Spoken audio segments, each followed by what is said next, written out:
नमस्कार। परमात्मा या फिर अंतिम सत्य समझने का या फिर पढ़ने का विषय नहीं है, बल्कि प्रैक्टिकली अनुभूति का विषय है। इसे मैं एक एग्जाम्पल के साथ सरल करने की कोशिश करूँगा।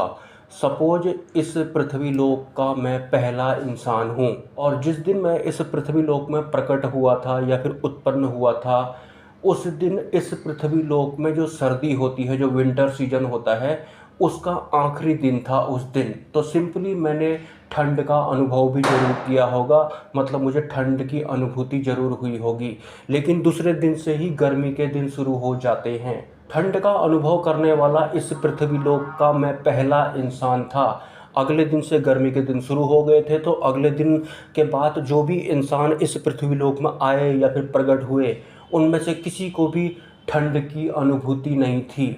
तो मैंने उन सभी लोगों को ठंड के विषय में समझाया या फिर पढ़ाया कि ठंड जब आती है, ठंड जब हमें लगती है, तो हमारा शरीर कांपने लगता है, हमें ठिठुरन होती है, हम कुकड़ू जैसे बन जाते हैं। तो ये सब ज्ञान मैंने पृथ्वी लोक के अन्य इंसानों को दिया जिन्होंने आज तक ठंड का अनुभव नहीं किया था। तो उन्होंने सिर्फ पढ़ा कि ठंड अगर आएगी, हम लोग सिकुड़ने लगेंगे या फिर ठिठुरने लगेंगे, हम कांपने लगेंगे। बाकी के लोगों ने ठंड को सिर्फ समझा है या फिर उसके बारे में पढ़ा है। ठंड की अनुभूति उनमें से किसी को भी नहीं हुई है। अगर फ्यूचर में उन लोगों के सामने में कोई इंसान कपकपाएगा या फिर उसे ठिठुरन होगी, वो लोग कहने लगेंगे कि इसे ठंड लगी है, इस वजह से ये ठिठुर रहा है या फिर ये कपकपा रहा है। बल्कि सच्चाई तो ये भी हो सकती है कि जो इंसान ठिठुर रहा था या फिर कांप रहा था, वो डर के मारे कांप रहा था या फिर ठिठुर रहा था। जैसा कि उन लोगों को ठंड का अनुभव नहीं है कि ठंड वास्तव में कैसी होती है, फील कैसा होता है ठंड का, तो इस वजह से उन लोगों का ये ज्ञान जो मैंने उनको पढ़ाया था या फिर समझाया था कि ठंड ऐसी होती है, ठंड के लक्षण ये होते हैं, तो उनमें से ठंड का वास्तविक मूल सत्य जो है, मतलब वास्तविक अनुभव उनमें से किसी को भी नहीं हुआ है। तो ये तो होता है कि किसी भी चीज़ को समझना या फिर उसके बारे में पढ़ना, जैसे कि आप परमात्मा के बारे में पढ़ते हैं, समझते हैं, तो इससे आपको परमात्मा नहीं मिल जाएंगे। परमात्मा एक प्रैक्टिकली अनुभूति का विषय होते हैं। जैसे कि ठंड को आपने अनुभव किया है, अगर किसी ने ठंड को अनुभव किया ही नहीं होगा, तो उसे आप ठंड कैसी होती है उसके बारे में बताएंगे तो, लेकिन उसके लक्षण बताएंगे, लेकिन अनुभव जब तक उसे नहीं होगा वो नहीं जान सकता कि ठंड कैसी होती है। तो परमात्मा को भी प्रैक्टिकली जानना होता है, और परमात्मा का जो अनुभव होता है उसे करने के लिए हमारे भीतर बिल्कुल भी अहंकार नहीं होना चाहिए, मैं और मेरा नहीं होना चाहिए। इस दुनिया में भी दो तरह के साधक होते हैं या फिर इंसान होते हैं। एक जो परमात्मा को पाना चाहते हैं, अनुभूति करना चाहते हैं, दूसरे जो सिर्फ समझना चाहते हैं। और समझने वाले या फिर परमात्मा की पढ़ाई करने वाले लोगों को परमात्मा प्राप्त नहीं होते हैं।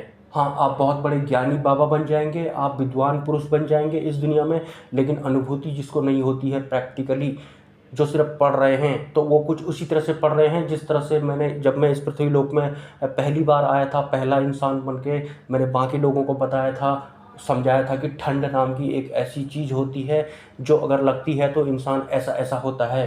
तो उस तरह का ही ज्ञान बाकी लोग ले रहे होते हैं जो परमात्मा को प्राप्त नहीं करना चाहते हैं, वो सिर्फ समझ रहे हैं या फिर समझने में प्राप्ति वो समझ रहे हैं, समझने में या फिर परमात्मा की पढ़ाई में आपको अनुभूति नहीं होती है।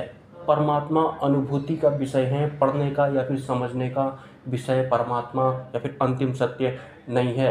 इसे ज़रा मैं और सरल करना चाहूँ तो आपने कोयले के बारे में सुना होगा, और आपने हीरे का नाम भी सुना होगा।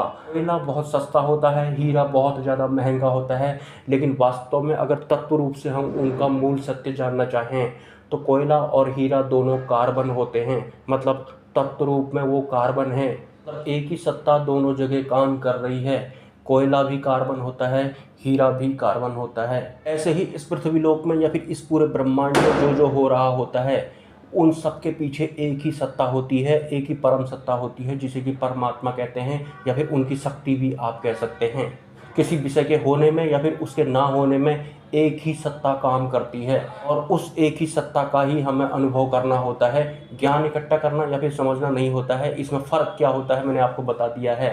तो परमात्मा की सत्ता या फिर जो परम सत्ता होती है वो कण कण में होती है, वो सब जगह होती है। सब जगह होती है तो सिंपली इस वक्त वो यहाँ पर भी ज़रूर मौजूद होगी। मतलब मैं भी परमात्मा यहाँ पर हो सकते हैं, ये शीशे में हो सकते हैं, ये जो पेठा की मिठाई है इसमें हो सकते हैं, मेरे बगल में बैठे हो सकते हैं, मुझसे कुछ बोल रहे हो सकते हैं, ऊपर छत पे हो सकते हैं, इस मोबाइल के अंदर हो सकते हैं, मेरे अंदर हो सकते हैं। मतलब सब जगह हैं तो सब जगह ही परमात्मा हो सकते हैं।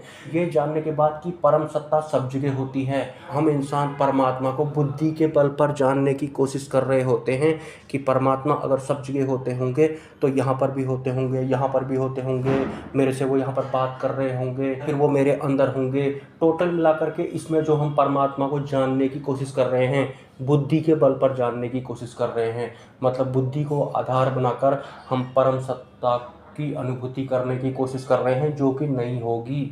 मतलब जो सब जगह है उसे हम अपने तरीके से समझने की या फिर जानने की कोशिश कर रहे हैं, जबकि परमात्मा की अनुभूति वाले मार्ग में मैं और मेरा या फिर मन या फिर हमारा अहंकार नहीं चलता है। लेकिन हम इंसान मजबूर होते हैं या फिर हम आदी होते हैं, हैबिचुअल होते हैं कि हमें जो भी जानना है हम अपने तरीके से ही जानेंगे।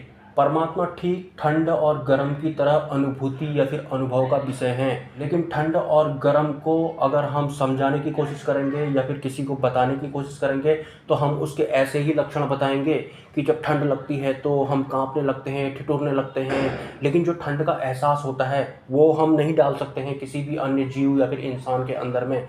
हम इसी तरह से ऊपर ऊपर से बता सकते हैं कि ठंड लगेगी तो हम कांपने लगेंगे, जबकि जो लोग ये ज्ञान सुन रहे हैं उन लोगों को नहीं पता है कि ठंड की अनुभूति कैसी होती है, उसका अनुभव कैसा होता है। तो फ्यूचर में अगर कोई भी इंसान कांप रहा होगा, ठिठुर रहा होगा, भले ही वो डर के मारे कांप रहा हो, तो वो सोचेंगे कि इसको ठंड लगी होगी। तो अनुभव बहुत ज़्यादा ज़रूरी होता है, समझना ज़रूरी नहीं है। समझकर आप ज्ञानी बन जाएंगे, लेकिन बिना अनुभूति के परमात्मा प्राप्ति नहीं होती है। मतलब परमात्मा है ही अनुभूति का विषय या फिर अनुभव का विषय है परमात्मा। जब तक हमें ठंड का अनुभव नहीं होता है तब तक हम अपना वाला मतलब ही निकालेंगे। सपोज आप खुद सोचिए, आपको आज तक ठंड लगी ही नहीं है, आपको पता ही नहीं है ठंड कैसी होती है, लेकिन आपने ठंड के बारे में पढ़ा कि ठंड लगती है तो ऐसा ऐसा होता है। तो उसके बाद आपका दिमाग अपने हिसाब के ही मतलब निकालेगा कि ठंड होती होगी तो ऐसा होता होगा, वैसा होता होगा। एहसास नहीं है आपको ठंड का, तो आपका मन बुद्धि मतलब ही निकालता रहेगा, लेकिन वास्तविक सत्य मतलब मूल सत्य तक ठंड के वो तब तक नहीं पहुंचेगा जब तक आपको ठंड की अनुभूति नहीं होगी। ठीक उसी तरह से जब तक आपको परमात्मा की अनुभूति नहीं होगी, आपका मन बुद्धि मतलब ही निकालते रहेगा या फिर ज्ञान ही इकट्ठा करते रहेगा।